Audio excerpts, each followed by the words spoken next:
नमस्कार प्रिय विद्यार्थियों, ऑनलाइन शिक्षण में आपका हार्दिक स्वागत है।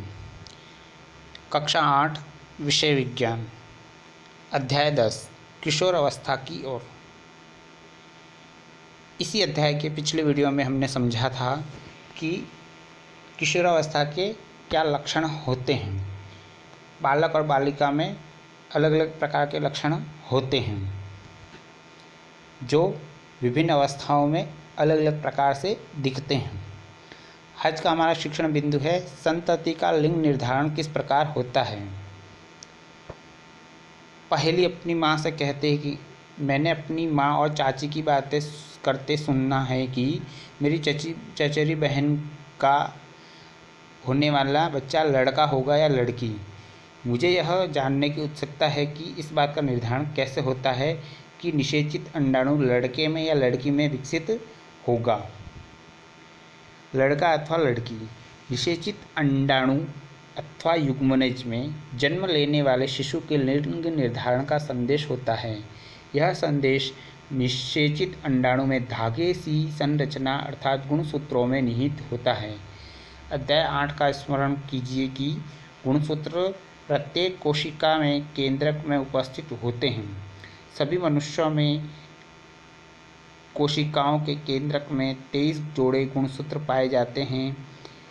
इनमें से 2 गुणसूत्र यानी कि एक जोड़ी गुणसूत्र लिंग सूत्र होते हैं जिन्हें X एवं Y कहते हैं। स्त्री में 2 गुणसूत्र X होते हैं यानी कि दोनों गुणसूत्र X होते हैं, जबकि पुरुष में एक X तथा एक Y गुणसूत्र होता है। युग्मनज अंडाणु तथा शुक्राणु में गुणसूत्र का एक जोड़ा होता है। अनिषेचित अंडाणु में सदा एक X गुणसूत्र होता है, परंतु शुक्राणु 2 प्रकार के होते हैं जिनमें से एक प्रकार में X गुणसूत्र एवं दूसरे में Y गुणसूत्र होता है। जब X गुणसूत्र वाला अंडाणु शुक्राणु अंडाणु को निषेचित करता है तो युग्मनज में 2 X गुणसूत्र होंगे तथा वह मादा शिशु में विकसित होगा। यदि अंडाणु को निषेचित करने वाले शुक्राणु में Y गुणसूत्र है तो युग्मनज में नर शिशु में विकसित होगा, जैसा कि चित्र में दिखाया गया है।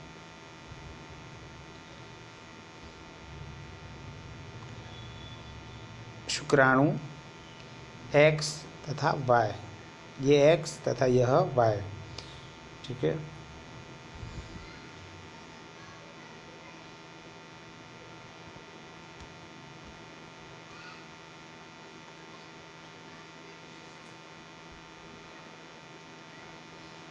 आप जान गए हैं कि जन्म से पूर्व शिशु के लिंग का निर्धारण उसके पिता के लिंग गुणसूत्रों द्वारा किया जाता है। यह धारणा है कि बच्चे के लिंग के लिए उसकी माँ उत्तरदायी है, पूर्णतः निराधार है एवं अन्याय संगत है। चित्र 10.3 का पुनः अवलोकन कीजिए। पीयूष ग्रंथि द्वारा स्रावित हार्मोन जननांगों को उनके हार्मोन उत्पन्न करने के लिए उद्दीपित करते हैं। हम पहले ही पढ़ चुके हैं कि पीयूष ग्रंथि एक अंतःस्रावी ग्रंथि है जो मस्तिष्क से जुड़ी होती है। पीयूष ग्रंथि वृषण एवं अंडाशय के अतिरिक्त हमारे शरीर में थायराइड, अग्नाशय एवं एड्रिनल ग्रंथि जैसे कुछ अन्य अंतःस्रावी ग्रंथियां भी हैं।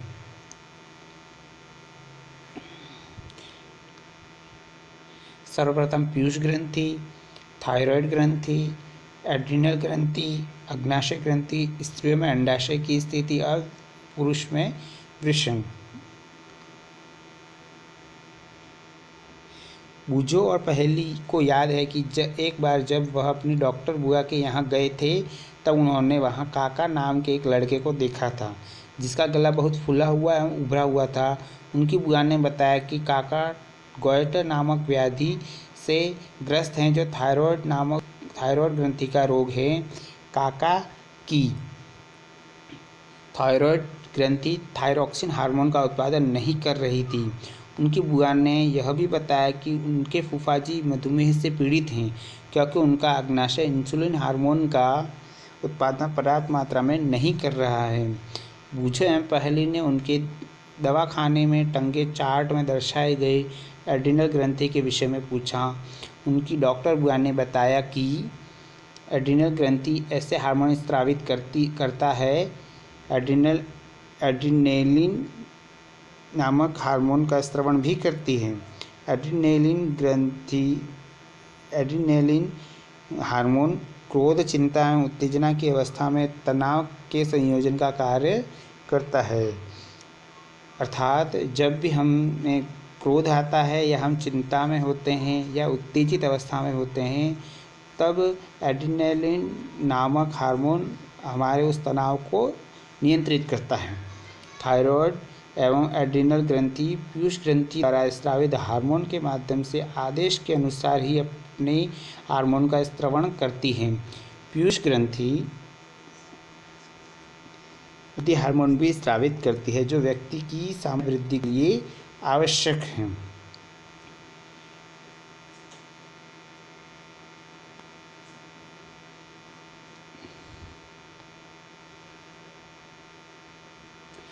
कीट एवं मेंढक में जीवन चक्र पूर्ण करने में हार्मोन का योगदान। हम रेशम के कीट एवं मेंढक की जीवन चक्र के विषय में तो पढ़ ही चुके हैं। इल्ली को वयस्क शलभ बनने तक अनेक चरणों से गुजरना पड़ता है। रेशम के कीट के जीवन चक्र का स्मरण कीजिए। इसी प्रकार टैडपोल को भी वयस्क मेंढक बनने के लिए अनेक चरणों से गुजरना पड़ता है। लार्वा से वयस्क बनने के इस परिवर्तन को कायांतरण कहते हैं। कीटों में कायांतरण का नियंत्रण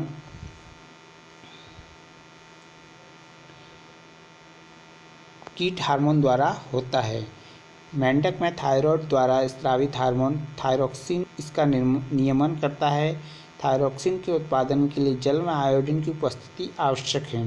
यदि जल में जिस पे टैडपोल वृद्धि कर रहे हैं पर्याप्त मात्रा में आयोडीन नहीं है, तो टैडपोल वयस्क मेंढक में परिवर्तित नहीं हो सकते हैं। यदि व्यक्ति में आहार में पर्याप्त आयोडीन न हो तो उन्हें थायरोक्सिन की कमी के कारण गाइटर हो जाएगा। यह बूझो का प्रश्न है। इसमें मेरा उत्तर है हाँ। जनात्मक स्वास्थ्य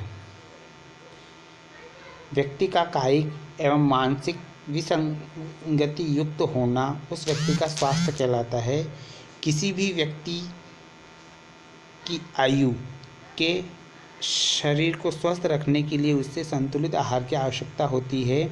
व्यक्ति को स्वैच्छिक स्वच्छता एवं सफाई का नियमित रूप से पालन एवं पर्याप्त शारीरिक व्यायाम भी करना चाहिए।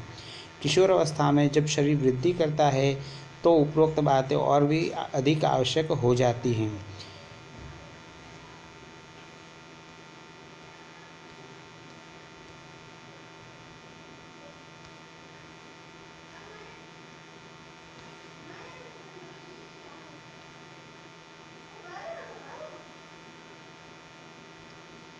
किशोर की पोषण आवश्यकताएं।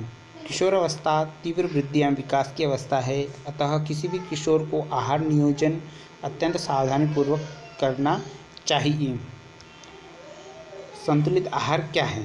संतुलित आहार का अर्थ है भोजन में प्रोटीन, कार्बोहाइड्रेट, वसा, विटामिन एवं खनिज का पर्याप्त मात्रा में समावेश होना चाहिए। हमारा भारतीय भोजन, जिसमें रोटी, चावल, दाल एवं सब्जियां होती हैं, एक संतुलित आहार है। दूध अपने आप में संतुलित भोजन है। फल भी हमें पोषण देते हैं। शिशुओं को माँ के दूध से संपूर्ण पोषण मिलता है जिसकी उन्हें ज़रूरत है। लौह तत्व यानी कि आयरन रुधिर का निर्माण करता है तथा लौह प्रचुर खाद्य जैसे कि पत्तेदार सब्जियां, गुड़, मांस, संतरा, आंवला इत्यादि किशोर के लिए अच्छे खाद्य हैं। अपने दोपहर एवं रात्रि के भोजन के खाद्य पदार्थों की जांच कीजिए। क्या संतुलित भोजन संतुलित एवं पोषक है? क्या इसमें विभिन्न खाद्यान्न सम्मिलित हैं जो ऊर्जा प्रदान करते हैं? क्या इनमें दूध, मांस, नट एवं दालें भी शामिल हैं जो वृद्धि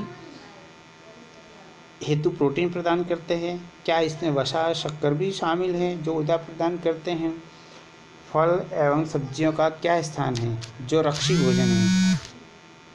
चिप्स एवं पैक किए हुए अथवा डिब्बाबंद खाद्य यद्यपि स्वादिष्ट होते हैं, परंतु उन्हें नियमित भोजन के स्थान पर नहीं खाना चाहिए, क्योंकि उनमें पोषक मात्रा पर्याप्त नहीं होती है।